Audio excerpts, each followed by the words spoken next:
17 minus 9 gives us 8. And inside this parenthesis we have 9 minus 1, which again gives us 8. So 8 times 8 equals 64.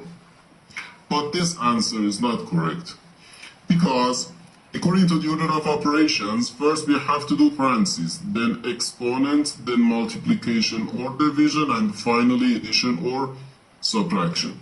Remember that multiplication and division have equal priority and we have to go from left to right. And the same applies to addition and subtraction.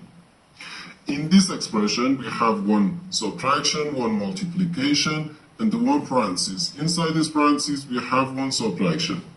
Here we have a multiplication, because in mathematics when a number is placed next to parentheses, it means multiplication, and we usually don't write the multiplication sign for brevity. Okay, so according to the PEMDAS, first we have to do this parenthesis, then this multiplication, and finally this subtraction. If we do this subtraction before this multiplication or this parenthesis, it is wrong.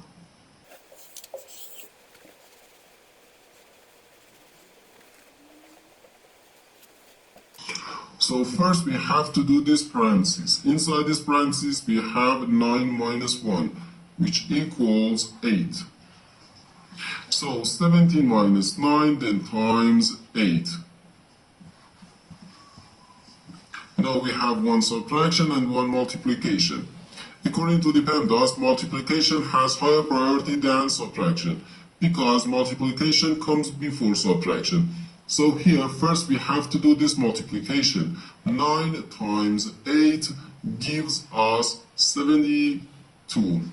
So we have 17 minus 72,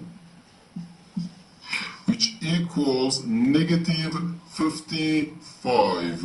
And this is our final answer to this problem. The correct answer is negative 55.